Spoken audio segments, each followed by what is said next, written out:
those of you who have watched America's Most Wanted, you probably didn't see me there, because I'm to a point in my life, nobody wants me.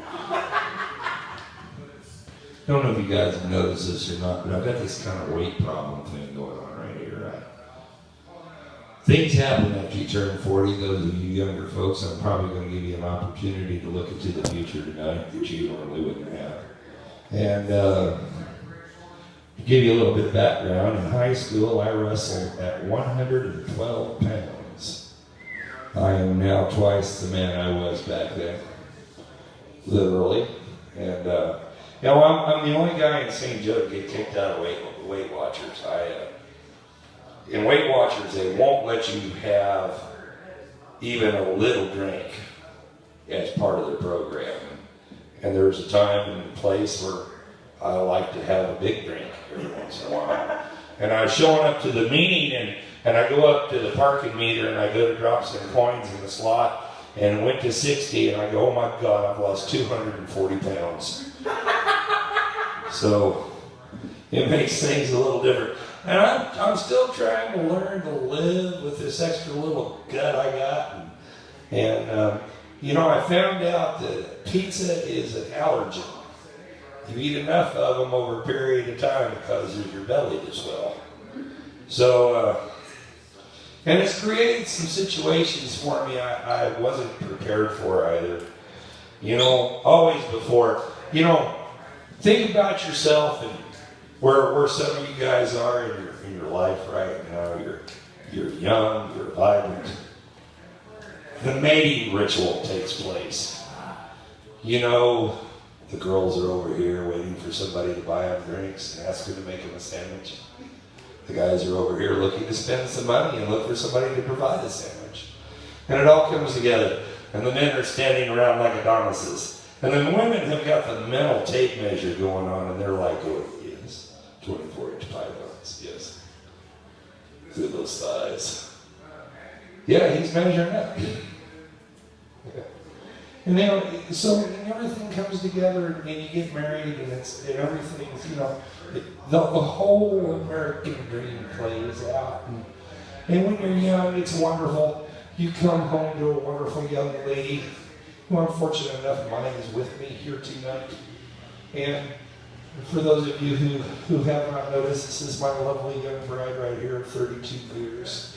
She is, this beautiful woman is the mother of 4 children, believe it or not. Yeah, and you sit here and you think about how wine and stuff is, and that fine aging process that takes place of handmade musical instruments and fine wine. And I'm sitting over here like aged cheese, because she is aging much more gracefully than I am. I am seriously over chick. But I can remember those days when we were first married, and she goes, I'm going to slip into something more comfortable for you. You go in and get yourself cleaned up, honey.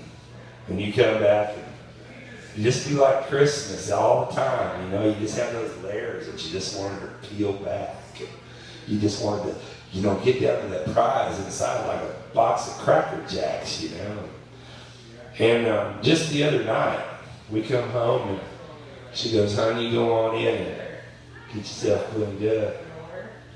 I'm going to slip into something more comfortable. And I come out, and there she was in her sweat, stretched out in her recliner, sawing logs left and right. Now, there was 2 thoughts that passed through my mind.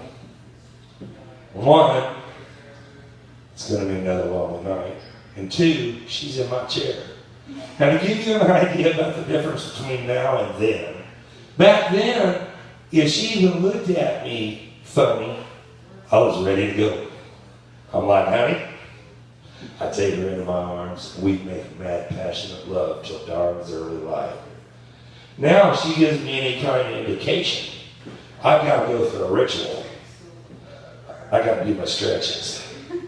Because, you don't want to hurt yourself, And through that whole process of getting everything all stretched out and ready to go, you're thinking back to those times when you were a high school athlete. And you were thinking back to those times maybe you were, and you're getting that manly coming on. Okay, you guys, have you ever seen the men go through the ritual like that? You know, that you never, well, you need to date some older men, huh? It's like, she goes, let's run into the bedroom and make love. And it's one of those, honey, let's pick one. I can't do both. Get to that point in my life. So I'm sitting here, and it ended up upset me. There she was. She was laying there in that recliner, and she's catching flies. And I'm sitting there. So I'm like, I woke her up. I said, honey, you're in my chair. She goes, well, I'm tired. My wife only works 7 days a week, 12 hours a day to support my habits. But it upset me. And I go, honey, I'm upset. You're sitting in my chair, and we ain't gonna do the boogie. I got myself all primed for the boogie. Because my wife, now that I'm over 50 years of age, she's very concerned about my health. And she makes sure that I get enough rest in between interludes that I'm able to go again. So, you know, it's like we have that one night of romance, and 6 months later we might get a chance to do it again. So, I just looked at her point blank and I said, you know what I'm going to do? I'm going to go out and find me another woman tonight. She looked me right down and she goes, so, I go in the other room. And I'm getting all my game clothes because I'm serious. I mean, I'm going to go. And I get down there and I'm straight down and I'm looking in the mirror. Just to let you know, in middle age, they've got a new device for contraception. It's called nudity. In your middle age, you realize why there's a light switch in the bedroom.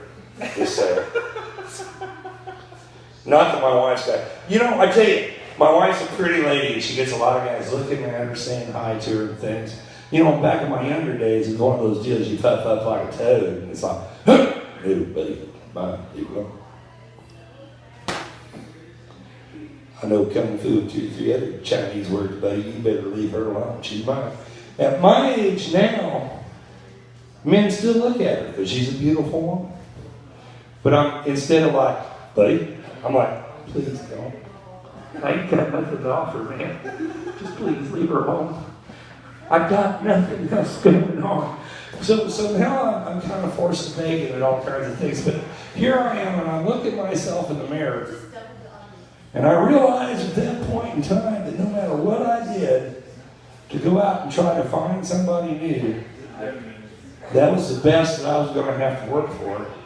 So I walked back in the living room, and I'm like, oh, honey, can I get you anything? You need something to drink, a blanket, a pillow, whatever, you know? I mean, yeah, I know you work hard, and I sure am sorry about what I said, you know. But, you know, these are just certain things that come along as you age and as you develop into something you just weren't expecting. Even my kids look at me now, and it's amazing the difference in the perception of things. Just last week, our youngest turned 21. My little baby girl, our little baby girl, Daddy's little girl, turned 21. And we celebrated for a little while right here. And I bought her some alcohol. And my daughter was tipsy. And they were worried about